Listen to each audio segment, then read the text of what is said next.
Eh, Apesar de sua importância, apesar de ser importante dizimar,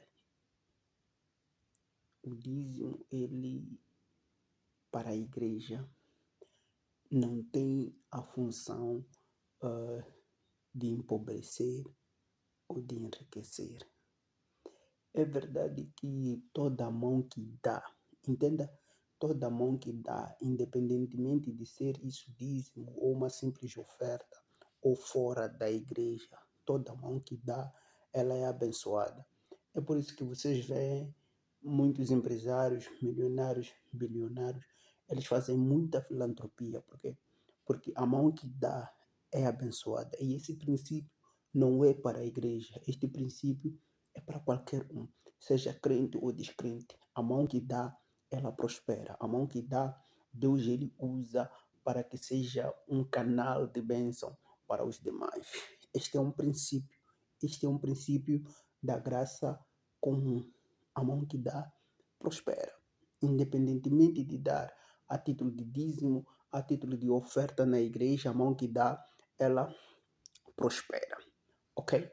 Agora, o dízimo na igreja, embora no Novo Testamento nós não encontramos com clareza uma instrução sobre ele, nós podemos nos apoiar no que o apóstolo Paulo diz, não, no que Jesus Cristo diz, que vocês podem fazer tudo isso, podem dar o dízimo, podem fazer tudo isso, mas sem esquecer daquilo que é o mais importante. Mas é preciso lembrarmos que Jesus Cristo, enquanto falava, enquanto caminhava na terra, antes da sua morte e ressurreição, ele ainda tinha que falar debaixo da lei. Então, ele estava a falar para os que estavam debaixo da lei. Apesar de serem os seus discípulos, Pedro e todos os outros, ainda estavam debaixo da lei. Porque a lei ainda não tinha sido pregada. Ok? Não há nada que proíba alguém de dar, seja dízimo, seja qual for o nome que você quiser dar. Mas há um grande diferencial aqui entre a igreja, ok? Entre a igreja e a nação de Israel. Se você quiser dar esta oferta e chamar de dízimo, tudo bem, você quer dar 10% dos teus ganhos, você tem que dar no espírito do que o apóstolo Paulo nos diz, dar com alegria, sem pesar e sem obrigação, de livre vontade. Qual é a diferença nessas duas coisas? É que você vai dar como ação de graças. Você vai dar não para Deus acrescentar, não para Deus te prosperar, ou por causa do medo do devorador, como está escrito em Malaquias. Não. Você dá porque entende que tudo que você tem, Deus é que te dá. Então, quando você devolve, é como gratidão, é como um sinal de gratidão a Deus. É verdade que nem eu e nem tu podemos subir ao céu para entregar essa gratidão diretamente nas mãos de Deus. Então, entregamos aos seus delegados aqui na terra, que são os pastores, apóstolos, seja qual for o chamado da pessoa que lidera a igreja onde você está. Mas o que eu quero que você entenda é que o dízimo, ele se enquadra nas ofertas, ele tem que ser dado como gratidão.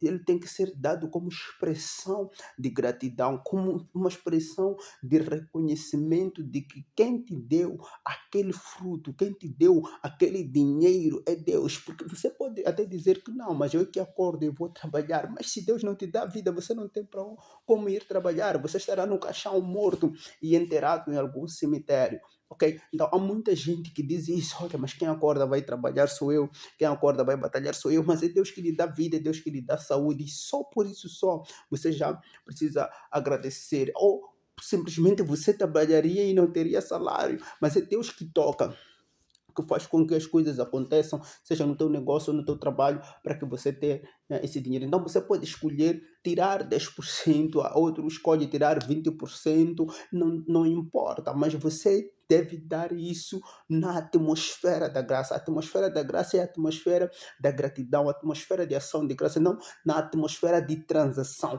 Por que é que muitos dizimam, dão ofertas, mas não alcançam nada? Porque elas não vão dar lá por gratidão, por reconhecimento ou por celebração pessoa de Deus ou a pessoa de Cristo. Não, vão dar lá como se estivessem no Totoloto, como se estivessem na Totobola, como se estivessem no Chitique. Então, elas dizem para si mesmas: eu vou dar dízimo para Deus me dar, eu vou dar oferta para Deus me dar. E tem feito isso ao longo de anos e não há nenhuma transformação e não há nenhuma bênção nítida na sua vida, celebram pequenas coisas, pequenos picos, porque não há nada, porque estão a tentar fazer uma transação com Deus. Olha, você não pode fazer uma transação com Deus, não há nada que você tenha para oferecer a Deus, até o seu coração. Há quem diz: eu ofereço o meu coração a Deus. Não, você não oferece o seu coração a Deus, é Deus que permite que você ofereça o coração. Aliás, até porque o coração pertence a Ele, não a ti, porque é Deus que te formou. Você não existe, você não é ninguém sem esse Deus. Aliás, você nem existe sem Deus. Então,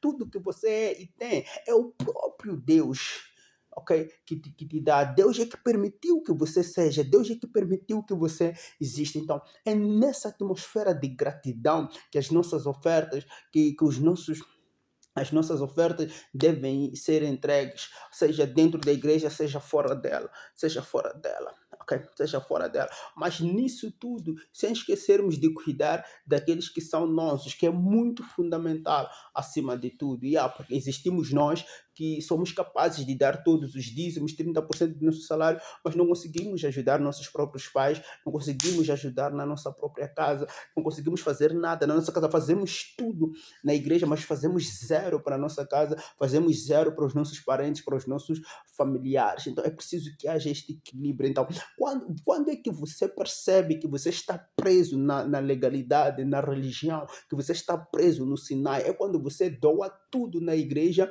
mas você não faz pelos seus parentes. É quando você doa tudo na igreja, mas teus próprios pais não têm o que comer. Aí você está preso na religião, aí você está completamente absorvido na legalidade, no legalismo. Então, o que é que tem que acontecer? Como é que a graça funciona? Você supre as necessidades dos seus parentes enquanto você agradece a Deus por meio da sua igreja. Então nós temos que entender que as nossas ofertas na igreja, os nossos dízimos, seja lá o nome que você der, elas são dadas, elas são entregues na atmosfera de ação de graça. Você contribui para que o evangelho que te alcançou possa alcançar os outros. Você dá para que o evangelho que te alcançou possa alcançar os outros. Você dá para que a pessoa que te ensinou, que te nutre no evangelho, todos os domingos, ou seja lá qual for o programa da tua igreja, seja suprido nas suas necessidades. Não há problema nenhum em seu pastor, seu apóstolo, viver dos dízimos e das ofertas. Não há problema nenhum, não há problema nenhum nisso. Não há problema nenhum nisso. O apóstolo Paulo diz que eu não quis ser um encargo para ninguém, por isso trabalhei com as minhas próprias mãos. Mas nós temos que entender que há aqueles que não conseguem fazer isso, que se dedicam completamente ao ministério. Mesmo aqueles que conseguem fazer isso, não é nenhum problema colherem um pouco dos frutos materiais que você tem colhido ao longo da sua vida. Mas a chave disto, eu quero que você entenda que o seu dízimo, ele deve ser dado como ação de graça. As suas ofertas, seja lá qual for o nome que você dá, ele deve ser dado como ação de graça. E remova da tua cabeça que se você não der, virá um devorador. E remova da tua cabeça que o dízimo protege as tuas finanças. É mentira. O que protege as tuas finanças é o sacrifício de Jesus. Cristo, o sangue de Jesus é que protege as tuas finanças. E você vai perceber que quando você mudar de mentalidade, as coisas vão começar a fluir e a se regular na tua vida. Não é o dízimo que protege as tuas finanças, é Jesus que protege as tuas finanças. Não é o dízimo que te prospera, é Jesus que te prospera. Lembra-te, você só está diante de Deus por causa de Cristo. Você só é cristão por causa de Cristo. Você só pode orar e ter um Deus por causa de Cristo. Então, tudo que você tentar fazer e excluir Cristo, você está caindo da graça, você está a se afastar de Deus, porque ninguém pode chegar a Deus se excluir Jesus. E todo aquele que nega Jesus, nega ao Pai. E quando é que você nega Jesus? Quando você tenta fazer coisas, alcançar coisas que não sejam através dele. Que a graça de Deus superabunde na sua vida e que você seja tremendamente abençoado enquanto ouve esse evangelho. Shalom.